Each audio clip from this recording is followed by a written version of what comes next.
Alright guys, getting in these dowel pins here, got 3 of them in. So I put some anti-seize on the threads, and one thing that almost got me is the way these are placed. They have a rounded end which go on top, and then kind of a recessed end which goes on the bottom.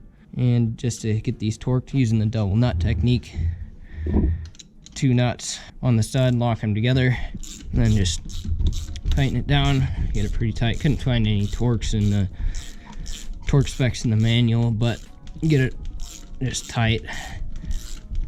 And then just take it off, loosen up the top nut,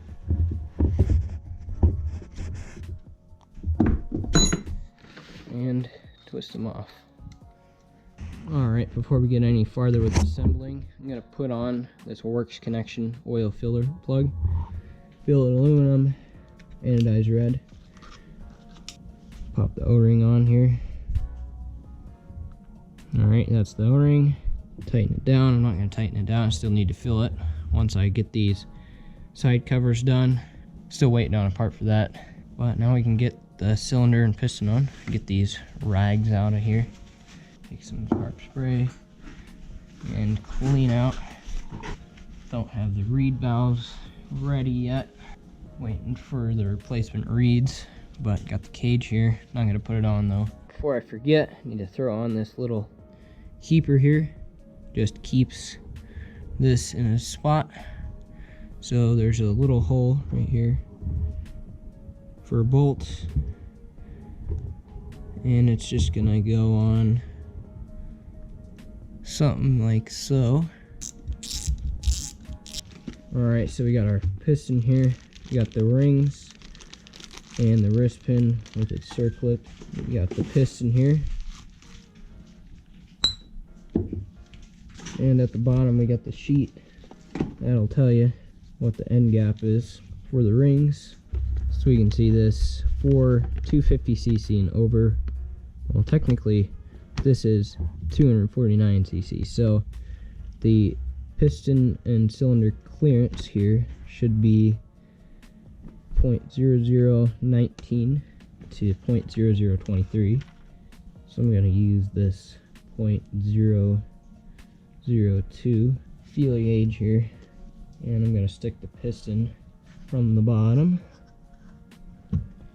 something like that, and good gap there. So, and power seal already checked this for us, so we don't need to worry about that. And here we can see on 2-stroke engines, ring end gap would be 0.06 to 0.009 inches. So we'll take our ring here. It looks like they're coming out of the bag.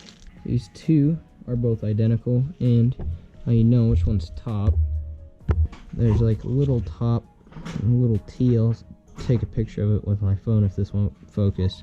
So what you're going to want to do is separate these two and start with one side of the ring, get it in, and then get it to the other side, and then we'll push it on down with the piston. It's the best way to get it perfectly flat. And 0.006. Alright, the ring is good. It's more important that it is larger than the lower end. The lower end being that 0.006 is less important, being if it's a little bit bigger than that. But if it's smaller than that, then you have a chance of your ring expanding too much and therefore cracking. Alright, so the way that I've found, or that I've tried to do this before, you want to get the circlip started somewhere in there and start working it around while you hold it in. Then push it in, get a screwdriver over it like so, and slide it in. Alright guys, before I get this piston on, I'm going to make sure it's nice and clean. A little bit of carb spray. And I'm going to slide these rings on as well. Make sure they're clean before I put them on. And I believe there are 2 marks. As you can see here, there's a hole here and there's another hole right here. So that's where the 2 ring ends are going to end up. And also make sure that that letter T is at the top, like I told you earlier. So I'm going to get this bottom ring started in the top ring.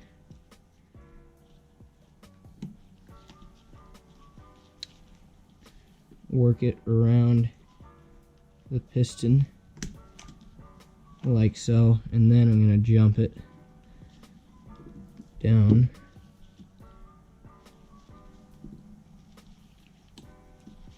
Less distance to travel. Just like so, in the spot, and the letter is up. And now I can put on the other ring. It's a little bit easier because I only have to go 1.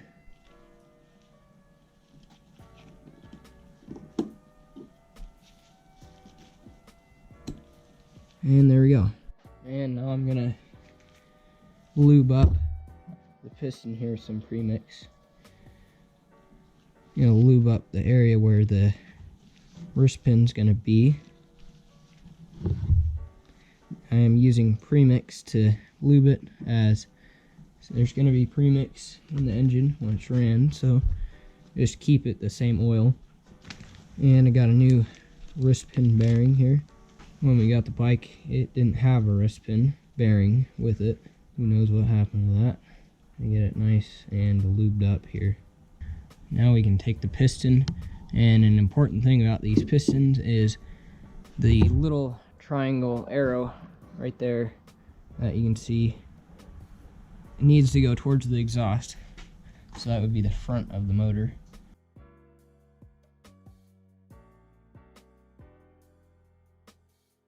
Alright guys, as you can see, right now I have the cylinder backwards as I'm installing it, and the reason you can do this is because there's those holes where the piston rings kind of locate.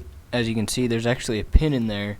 So once the rings compress, then they don't move anymore, so they don't like spin around to the exhaust port and get caught. So once I have those 2 rings compressed and the cylinder down a little bit, I can spin it around and get it into position. And another thing to note is I had the dowel pins in the wrong spot, so I had to take it back off, but I'm not going to show that. So you guys can just see me putting it down and get the head on.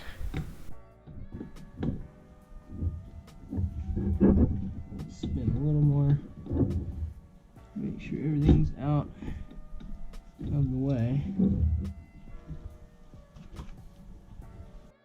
Alright guys, got it on. That was probably one of the smartest things I did all day. I put the dowel pins in the wrong side. Put them in this side instead of that side. Don't know how I did that, and I don't know why they fit in this side. But things happen, we make mistakes, and I got it now. So now I need to get these 4 nuts on, get them torqued down, and then I can spin it over and see. Probably as much as I'm gonna get done today, because everything else kind of waiting on.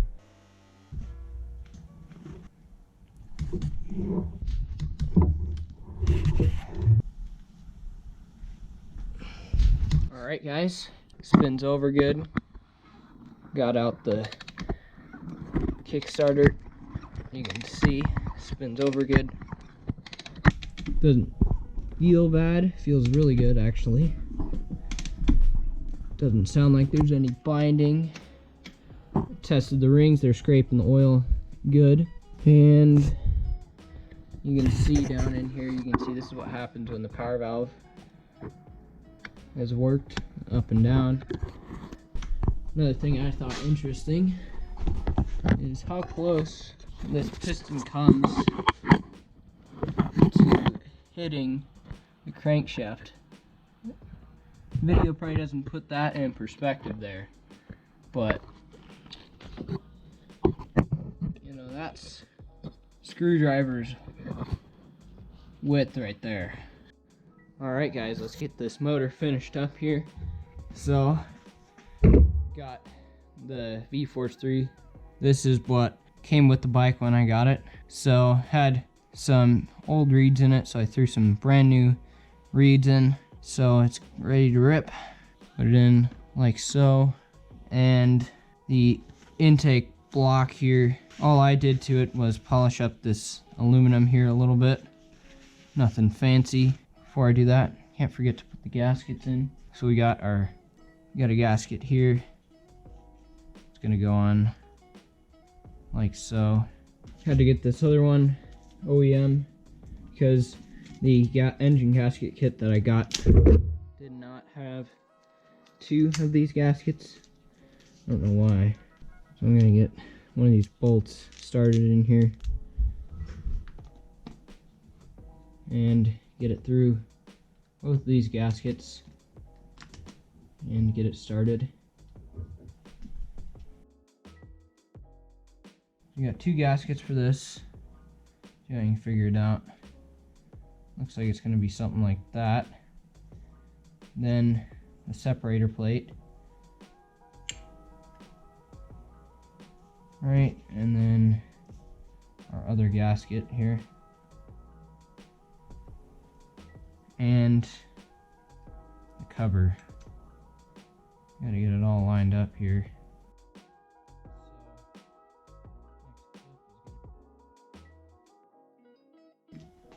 So here's our front sprocket. It's 13 tooth. It's tight fit. There we go. And for the washer here, I got this washer and I actually powder coated it. So powder coated it with a dazzling red, and I didn't put chrome under it, which I think looks pretty cool. Same color that I did the head, which I'm going to show you guys in a minute. If you guys watched my previous video where I did the head, then you would have an idea, that's a 12, of how I did that powder coating. So if you want to watch that video, it's going to be right up here in the upper right hand corner. So I'm going to tighten this later. Can't really tighten it now because I need to get everything else on so I can get it on the ground and hold the brake while I tighten it. That's for later. So now we're going to need to get the studs on, but don't want to leave you guys sitting in the dark for too long. Here's that head that I talked about. So I already got the spark plug in. It's not tightened down, but just kind of check things out. So if you watched my previous video, I needed to clean all these up, so I did that. But yeah, it's a dazzling red with a super chrome undercoat, base coat. So it's kind of like that transparent. Looks really cool. Matches our oil filler plug, which you guys can't see, and that. So it's nice. And I've got this surface down here. I'll clean out all the carbon. So double nut technique. These are some old nuts. Wanted to use these instead of using those brand new ones that I got from the Bolt MX kit, so that those brand new ones look nice. Alright guys, the manual said for these to be 9 foot-pounds. I got the torque wrench set. Let's see, might need to move the camera here, get on the other side of it. If I'll do this one, then I'll do the other 6 off camera, and then we can bolt on the head. Well, there's your 9 foot-pounds. Not much. Alright guys, I was able to get those studs on without too much suffering. So I'm going to clean up this surface, clean up the head. I'm going to clean it up with some acetone here. Not get any of the paint because I'll take it off, but just nice clean surface. And then our head gasket here. And I want to make sure this is clean as well. And then we just got to make sure this is on right. So how you can tell is that the 4 other stud holes, this one, this one, this one, this one, are just flat, and these 2 are recessed because the stud sticks up a little bit. So it's going to go on just like that. And now we can start putting our nuts on here.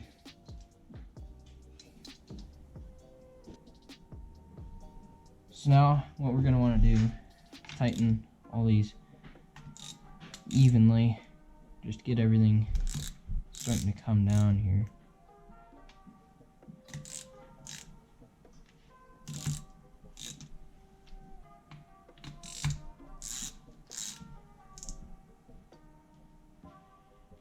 Start to give them some torque here, but you want to be slow with it because you want to make sure that you don't have any warp while these are going on. And I'll check my phone for the torque spec. I think it's 29 foot-pounds, if I saw that earlier, but we're gonna work our way up to that.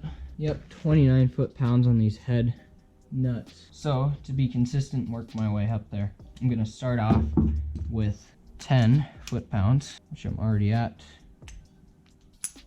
We're at 10.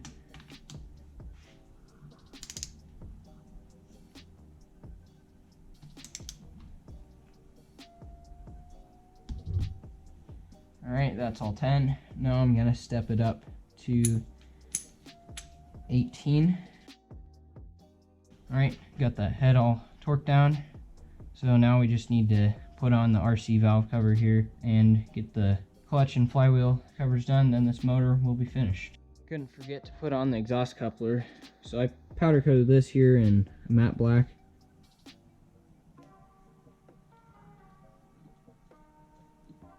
I also removed all the carbon buildup from inside of here. There was a lot in there, so got rid of all that. Just need to get these tightened down. Then I need to finish those outer cases. Then I can get this thing all tidied up. I also need to finish this Kickstarter. Gonna do some bench grinding on that right now, and then I'll rebuild it real quick. Actually, I'm going to take it apart right now.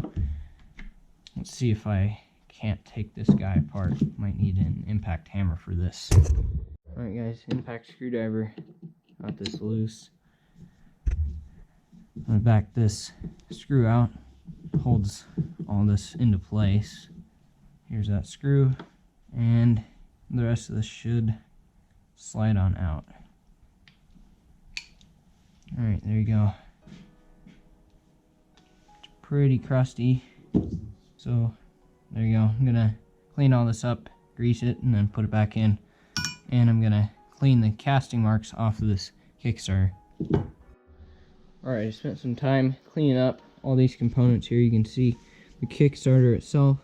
I polished all, and I got rid of all those casting marks that were on there, and I gave it a nice shine with those Prime-MX cleaning wheels. I'll have them linked in the description.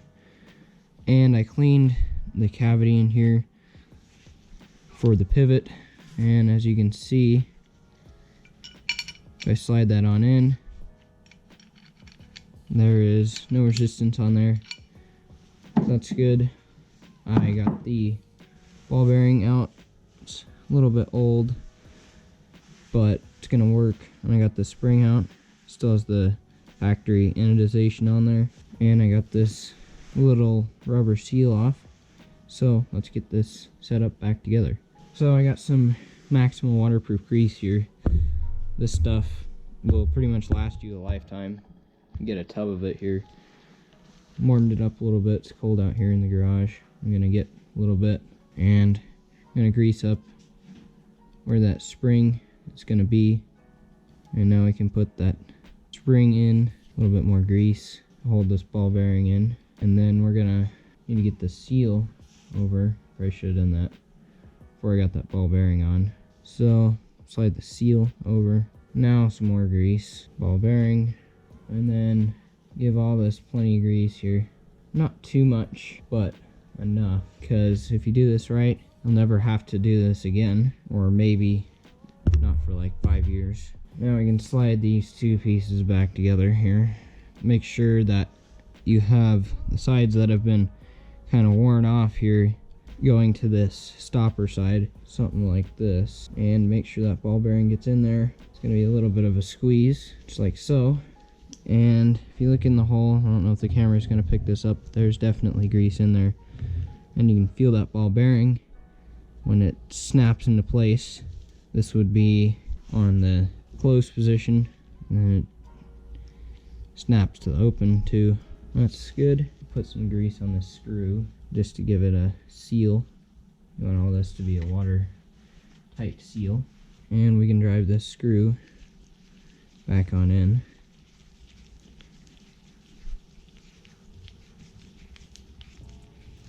Alright, that's going to be a finished Kickstarter. Let me spin this motor around, assemble it. Not sure quite the positioning, so I'm not going to put the bolt on yet. I got some more things to put on this side.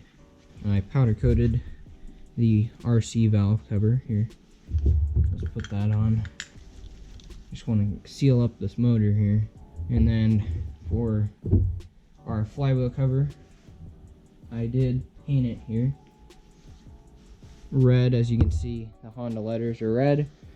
It's not quite perfect, a little bit bubbly in there, but I finished it with the 80 grit flap wheel, so I like that finish that it leaves. Need to sand it down a little bit. There's a little bit of extra red, but we can throw it on. So still need to finish up the clutch cover on the other side, but I did finish up the shifter. We can throw that on right now. So I did the same thing, polishing this up as I did with the Kickstarter on the other side.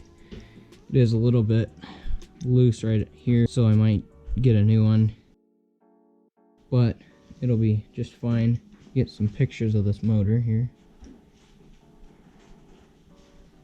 Alright guys, I finished up the other Honda cover here. Looks real good. Was able to spray paint this. I didn't want to do any powder coating with it, too much work. And then I sanded it, the rest of it off. Worked good. And I got this whole side torqued down and everything. So now I'm going to fill it up with oil here. Just want to get it filled up so I can check for any leaks around all the surfaces before get it in the bike. It's going to be easier to see if there's a big old puddle of oil on the bench rather than in the bike. I don't think there's going to be anything, but you never know. Got this oil filler here. This is just for a Yamaha. I think this is for my bike. And I got the Maxima quick mix. I'm going to use that to measure out my oil. Did a quick search online. Takes 650 milliliters of oil. I'm going to be using Maxima transmission lube here. So let's fill this up to the 500 first.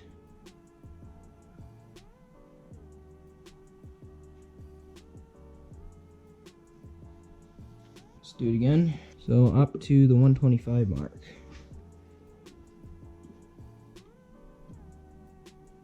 It's probably the first time this motor's had fresh oil for like 3 or 4 years. Who knows how long it's been since this thing has even run. Alright, let's cap this back up here. Alright guys, that's it for this engine. Next video I'm probably going to be putting it back into the frame. Sorry for the lack of videos lately. I don't have a good excuse for that. Just need to work on it and getting them out. I did get a new graphics card though, so it should make it a lot easier. But anyway, hope you guys enjoyed. Thanks for watching, and I'll catch you guys in the next one. See you then.